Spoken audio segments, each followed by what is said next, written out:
phase one's the preview, setting the preview appointment, and phase two is the actual appointment, how to conduct yourself during the appointment. All right? So it's pretty standard, just like you would if you were going on a listing appointment. You're going to do the little walkthrough, right? There's our 10 minutes, our 10-minute little walkthrough. Showing me all the stuff. You want to make sure that you have a notebook in hand. You got something to write with. And you're asking a lot of questions and you're taking a lot of notes. And I like to write down pros and cons that I see as we're walking through. And I tell them, like, hey, I want you to point out everything of value that you want me to see and note. Work you've done on the house, renovations, what do you feel like the best selling features are? What are the wow factors? Educate me on your house. Educate me on your house. You're the most qualified salesperson for this home. I need to transfer that knowledge into my brain, so point everything out you can as we go through.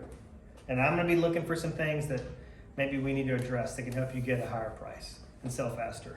Sound good? Okay, great. Let's get started. So we do our 10-minute walkthrough. And then before I excuse myself, I'll say, hey, do you happen to have an extra 10 minutes? I wrote some things down here in my notes. I think you might want to hear this feedback. Can we sit at your kitchen table? I just need 10 more minutes. So I told them the appointment's only going to take 10 minutes, and now I'm asking for permission for an additional 10 minutes. Okay? So they love this part. They want to hear, they want to see what we wrote down. They want to hear it. They want the feedback. All right? And so we want to make sure that we're not sitting someplace too formal. So when possible, sit at the kitchen table, the breakfast table. Don't sit at the formal dining table. Don't sit in the formal living room. Things get a little too cozy in the living room. You can sit a little bit too far away from each other. You can sit on a really comfy couch, and I'll lose my train of thought on the comfy couch. I was like, hey, let's cook on some Netflix. Mom, meatloaf. Well, I want them close. You want their attention, right? You want them looking into your eyes. You don't want to be too close, but not too far away. You don't want to be too comfortable. This is still, a business meeting, right? We want to keep it professional. We don't get too cozy. Now, if they offer you something to eat or drink, even if you're on a diet and it's like this extremely fattening banana nut bread that just came out of the oven, I want you to eat it, okay? Eat it. Maybe eat half of it, portions control or whatever. But accept what they're offering you. So if you're not thirsty, yes, you'd like a glass of water. And yes, you would love a piece of the banana nut bread. All right, so make sure you accept that. Now, before you go over your notes with them, I want you to do what? Todd? Ask for permission to be brutally honest. Yes. So ask for permission to be honest. So why do we want to do that? There's two reasons why we want to do that. You want it to come off as insulting. Yes. We want to make sure, because people, they're very sensitive about their home. Okay? I once told a seller of mine that her house was filthy. That did not go well. Okay? I thought we were kind of there. We'd known each other for a while. I was like, we got to get a professional cleaner in here to deep clean this place. It's filthy. And not good. So lesson learned, moving on. How'd the A/B test go with that? Yeah. I was like, here's what not to do. So ask permission, just let them know that you're going to maybe need to talk to some things about them that aren't easy to talk about. For instance, I have had to tell somebody that their home smells like wet dog. It reeks in here. I smelled the cigarette smoke before you even opened the door. It smells like an ashtray on your front doorstep. All right, so if I just came out with stuff like that and be like, boy, your house stinks. It smells like, it reeks of cat poop. Like, how do you even eat in here? How do you even find food appetizing with the smell of feces? That's not gonna go over too well, is it? All right, but I wanna ask them for permission to be honest with them, so it lays the groundwork for me to say these things, and I'm gonna deliver it in a much humble. I'm being kind of flippant with that, but I'm gonna deliver it in a much more humble way. Like, hey, do you smell anything in yours? Because I'm smelling some stuff. Like you probably got so used to it, you probably don't realize that this home is just a really strong wet dog smell in here. And I just want to let you know that odors can stigmatize a property. So we need to get Stanley Steamer or Serpro in here to fix this place up, right? So deliver it in a humble way. We need to remove stigmas. Our job is to help this seller get the price they want at the terms they want. If it smells like cigarette smoke, cat poop, and wet dog, we ain't gonna get there. Okay? Each one of those is probably gonna knock $10,000 off the asking price. So realize that. The other thing that people want is they have been starving. They've been waiting their whole life to work with an honest salesperson, much less an honest realtor. So when you say, hey, are you looking for an agent that tells you what you want to hear and what you need to know? Because there's some stuff on here I want to be like brutally honest with you about, but I think some of it's going to be hard to hear. But I know it's going to keep you from getting the price you want at the terms you want. So if you'll allow me, I'll deliver them in a humble way, but I think these are very serious issues that need to be addressed ASAP before you show it to anybody again or next or ever. All right? And they're going to go, oh my gosh, an honest realtor? I didn't even know these people existed. And here's one at my kitchen table. So we're building rapport, we're building trust, we're offering value. We gave them the feedback. It's helping them to work towards the price they want, the terms they want. All right, what's next? After I give them the feedback. This is a tough one, Todd. If you get this one, you're going to get some sort of a prize. This is a really tough one.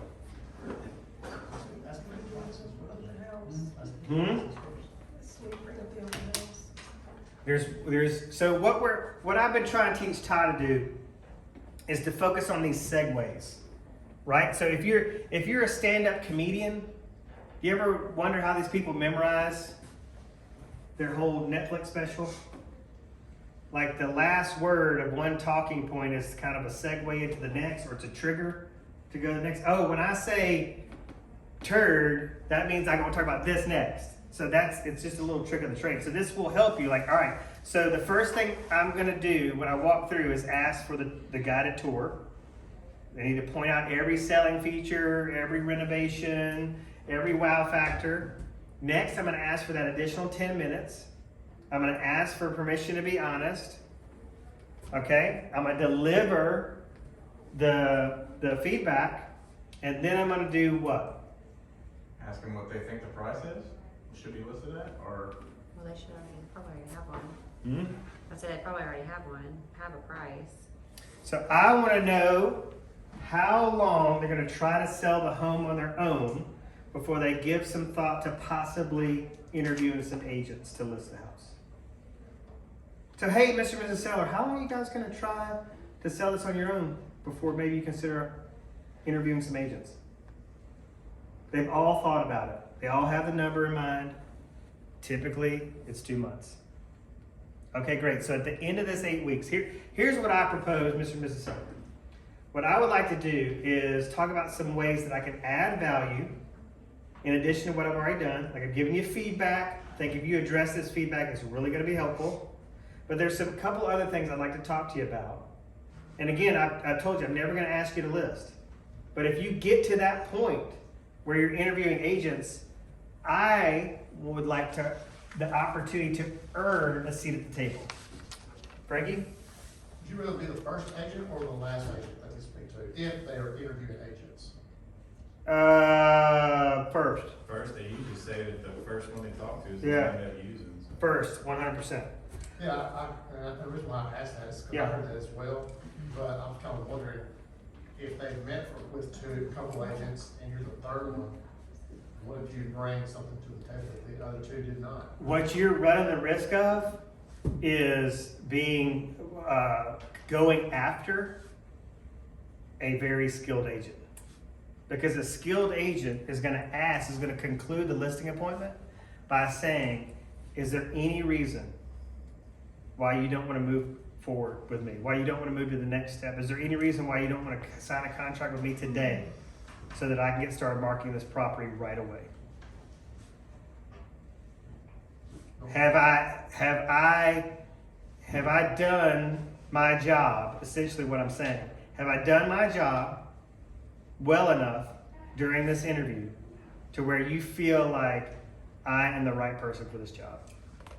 Have I given you any reason to doubt my ability to list this house, get you the terms you want, or the price you want, the terms you want? I'm going for the close. Okay? Very few agents. We're gonna watch this board. Very few agents go for the close. And so that's what if you want to go first, so that you're the first person with the opportunity to go for the close.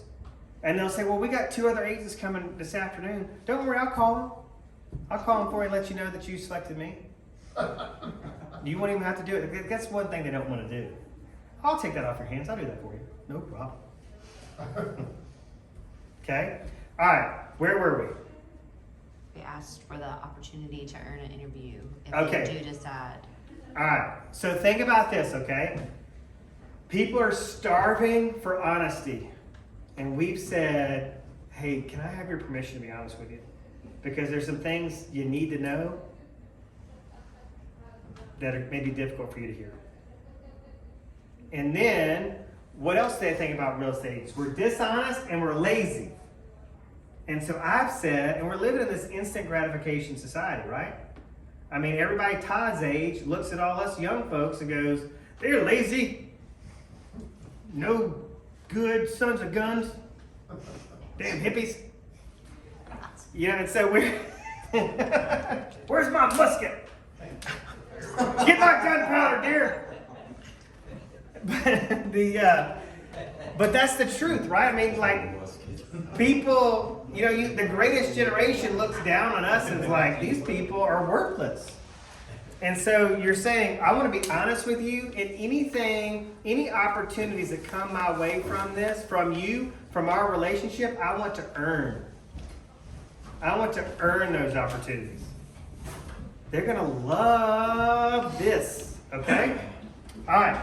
So they're going to say, well, Sarah, let's hear it. What do you got to offer?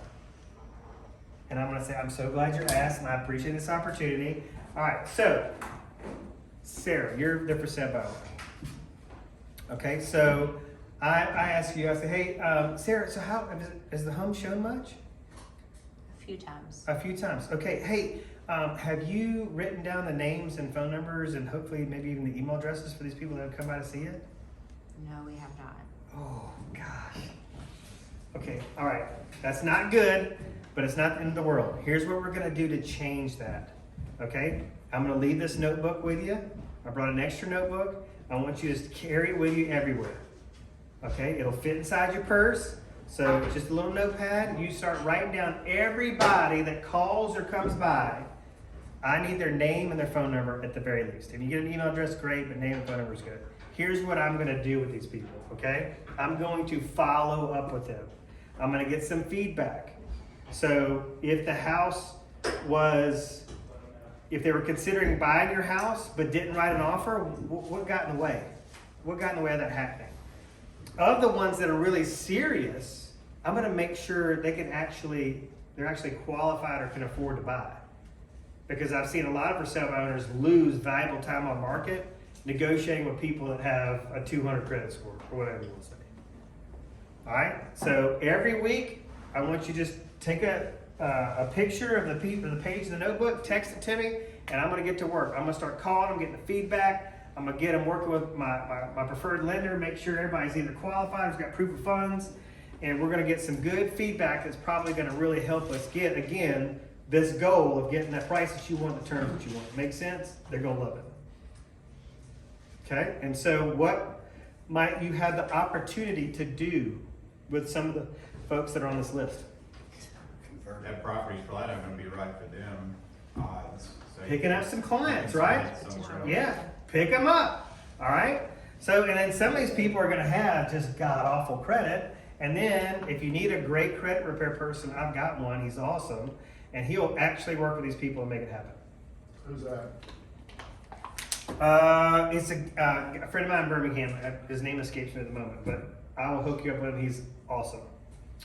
I think his name is Eric. Okay. All right, where were we? Where are we? All right, so we're at the notebook, okay? So the next thing we can offer, what is it? What else can we offer? We're gonna follow up, get the feedback. So not quite ready for the open house or something in between the open house. Staging. Okay? So the things that, Like setting them up with vendors that can help with the problems. yeah, so the house needs to look good, feel good, smell good. Okay? So we can do a staging consultation. I can walk through and say, hey, these are some, we need to declutter this, we need to declutter the walls. I probably have covered that during my feedback from the walkthrough. Anything else? Ty? Ty, what are the value options? Got some more work to do this, Ty. We gotta work, we got more practice. We gotta get back to the driving range. Right? Look at this. Look at this stance.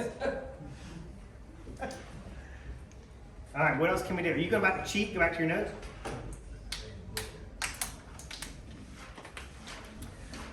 All right, so if I'm Jennifer and I'm in this appointment, I know that I can expose this house to a lot of people with some really high level social media marketing.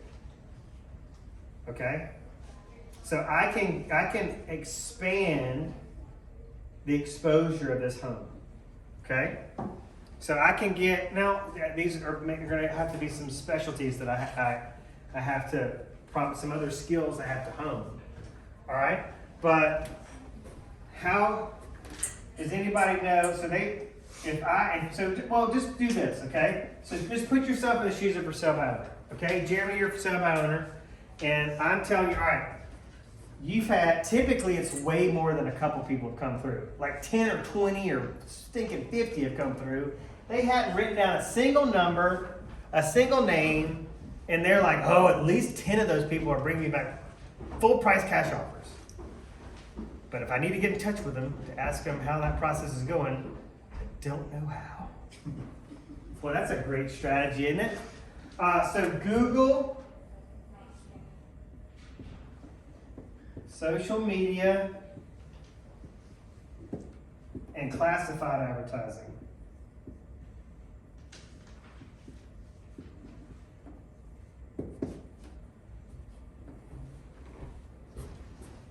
So I'm a real estate marketing expert.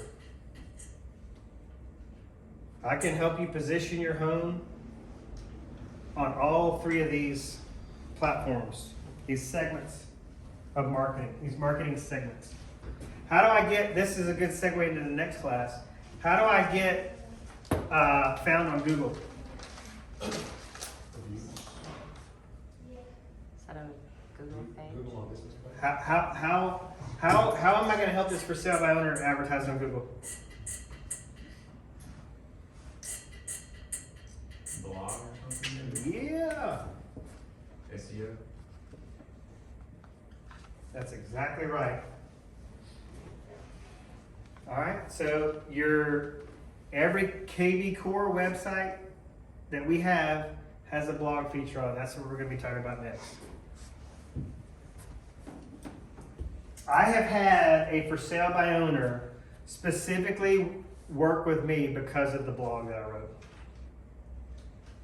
I sat down and interviewed her and her husband, and this is a typical story that happens down here. People move here from other places, or maybe they're even local, but they've always dreamed of living on the water, and then they save up or whatever the case may be and buy that home on the water, and then they realize, man, this is a lot of work. I mean, it's constant maintenance, constant upkeep of the waterfront home.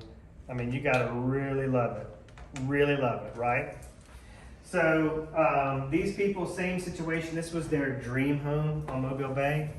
They've been through a number of storms. We don't have to have a hurricane for just, a thunderstorm or just a high wind event or whatever to push a lot of water and mud in people's yards down here on the bay. where it's either going to take days worth of them breaking their backs to clean it up, or you're going to have to hire somebody at a great expense to clean it up. And so they were very emotional around like selling this home because it was their dream home there, and they had all these memories, had these epic 4th of July parties. And she was telling me about how, you know, just about every morning she'd go down to their dock and read and, you know, watch the dolphins. And so I wrote about this stuff in the blog, and when she read it, it would always, you know, make her nostalgic, and she would cry.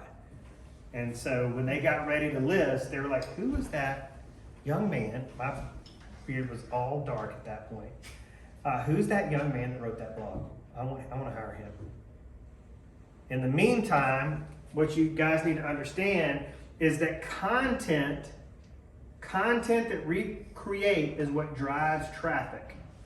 It's how we get found. It's how our website is our storefront. Okay, and we talked about you guys being business owners and showing up every day and turn that open sign on. And a big way that you do that is by creating content on your website. Landing pages, squeeze pages, blogs. A blog is simply a page on your website. A page you create on your website that matches something, that matches a topic that people are typing into the search bar on Google. And this is the beautiful part about this, is that I can send each of you that wants it our marketing questions to ask the sellers. So I got 10 questions. You just sit there and interview the seller and ask them those 10 questions. I would advise that you use the voice recorder app on your phone to record the conversation. That way you don't miss anything. Otter. It's Otter. Have you ever heard of it? Yeah, I use it relentlessly, and it's going to transcribe the conversation, and I can take that transcription. A lot of times I'm copying and pasting out of Otter and pasting it right in my blog. And I have to fine tune some things because it's not going to transcribe perfectly, right? There's going to be some stuff that's off. I got to clean it up a little bit. But what I'm saying is, stop overthinking this and going, oh my gosh, this dude wants me to write. I hate writing. We're changing the way we think, and it's going to change what we do. But we got to start by having this conversation with ourselves. It's like, all right, he's telling me I need to blog. I'm going to learn how to blog. It's super easy because the sellers are going to write this particular blog for us. We're going to ask the questions. You can set it up just like an interview. Sarah, why'd you buy this house? Seller, it was a great price. We're moving on. Okay? So I'm going to blog about the house. I'm going to expose it through this process to Google, Yahoo, and Bing. Oh, shoot. Forgot this. Did anybody say YouTube? So blogging in YouTube? That's how we get found on the search engines. And we know, like with social media, we got reels, we got stories, we got posts. It's a lot. So I'm going to film that. And so imagine this, okay? I'm deploying this content. So maybe I take one of my favorite paragraphs from the blog, and I post that on my personal Facebook page. And I'll use that 4 sentences to entice people to click on the link in the comments to go back to my website to read the rest of the blog. And while they're there, they might run a home search. You see how this works? I'll shoot some video. I'll put that on my personal Facebook page. And then I'll say, hey, if you want more information to include price and pictures, click on the link in the comments.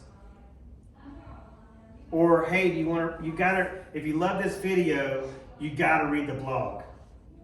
Like, the story behind this house is amazing.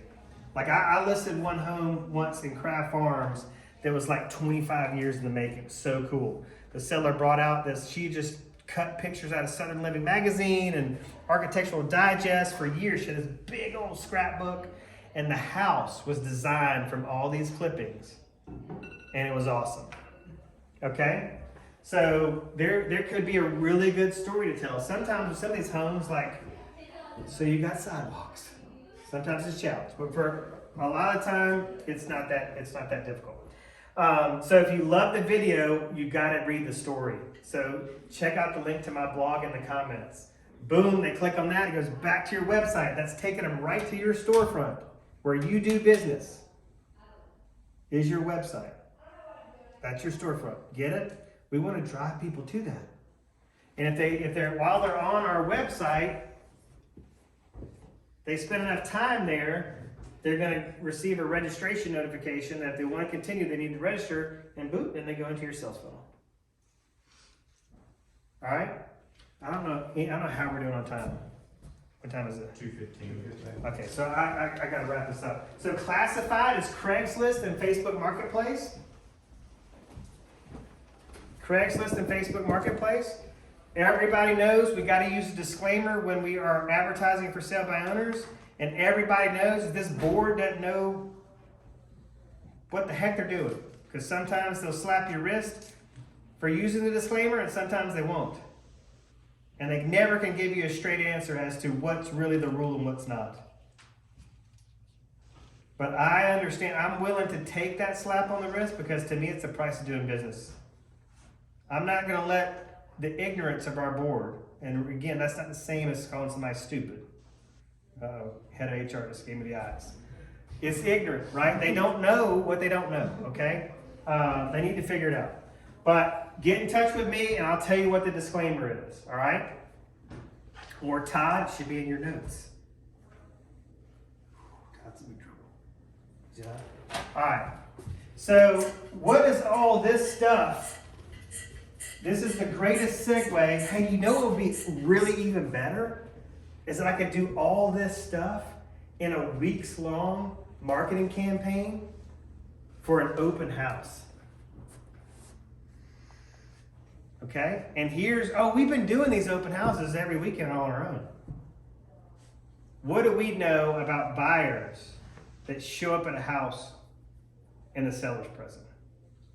Do they feel comfortable? No. Do they feel welcomed? So tell sellers that. Here's why you want me hosting it and not you. There's a liability reason.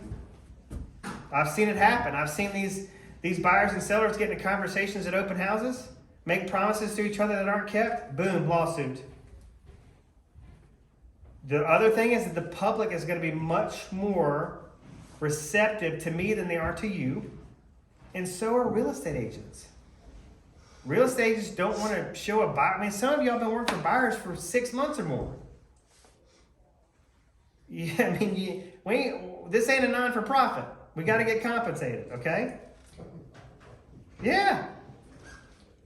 So I need to make sure that if I bring one of my buyers that I've been working my buns off for 6 months into your for sale by owner house, that there's a commission being offered that is broker protected.